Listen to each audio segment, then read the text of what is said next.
इथं आता कृषिक 2024 चालू आहे आणि हा प्लॉट आहे तो ब्रोकोलीचा आहे। ही आपली कॉलीफ्लावरच्या टाईपसारखी ही ब्रोकोली आणि ती आहे ती स्टेम ब्रोकोली आहे।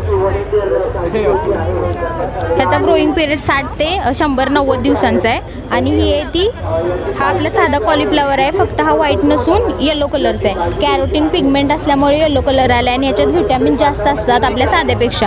आणि हे सगळे हे दोन्ही पण ब्रोकोली आणि कॉलीफ्लावर दोन्ही सॅलड पर्पजसाठी वापरतात। आणि तिकडं आहे ते तुम्ही दाखवणार तिथं आहे ते तो पर्पल कलरचा कॉलीफ्लावर आहे आणि तिकडं आहे ते रेड कॅबेज आहे।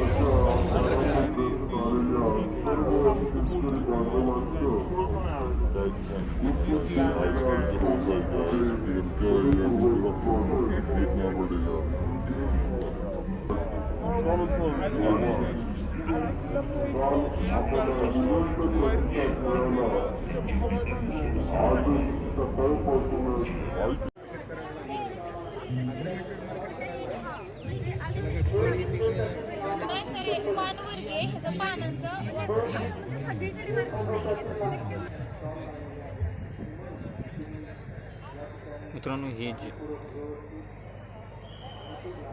कारण सगळ्याच व्हरायटी सगळीकडे येऊ शकत नाही असं स्ट्रॉबेरी आपली इकडे येत नाही। स्ट्रॉबेरी सक्सेसफुली इथं आली आहे का कारण त्यांनी सांगितलं की हा व्हरायटी राधिका रायरी फुल हो जा रही इतनी बड़ी बात नहीं कॉलेज काय करतो आणि फायलोवेदिसेशन बसवायचं तर त्यामध्ये आपल्याला सांगतो मातीचा मॉइश्चर किती आपल्या आद्रता किती पाण्याचे म्हणजे खत कुठलं द्यायचं कारण युरिया सारखं जमिनीला देऊन त्याची सुपीकता कमी होते तर ते आपल्याला सांगतं की सुपीक युरिया त्यात सांगतात की मोझॅईकचा अटॅक होणार आहे तर आपण त्याला आधीच प्रतिबंध करायचा। आता ह्याच्यात अल्टरनरी अप्लाइड स्ट्रॉबेरी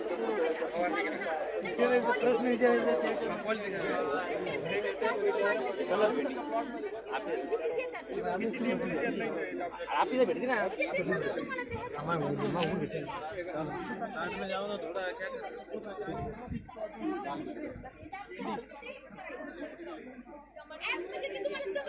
नाही काय संपलंय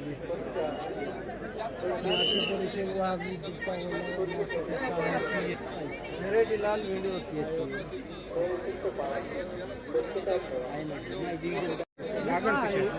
याची घे फोटो घे निजामबादला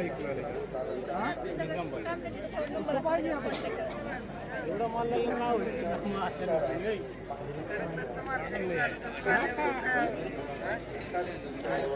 कसं केलं बघा जाळी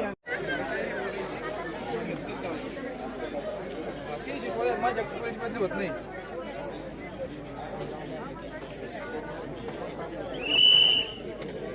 गर्दी करू नका पटपट पुढे चला। आतमध्ये प्रवेश करा। आतमध्ये प्रवेश केल्यानंतर डाव्या आणि स्टॉल प्रत्येक प्लॉट बघा आणि मगच पुढे जा। प्रत्येक प्लॉट थोड़ा प्लॉट चला बरा प्लीज सर्व्हिस मेंटेनन्स आणि डाटा क्लाउडला त्याची फीज वगैरे सगळे इन्क्लूड आहे आणि त्याच्यामध्ये तुम्हाला ॲग्रोनॉमिक सपोर्ट भेटणार आमचा सगळं इनपुट त्याच्यात असतं कुठले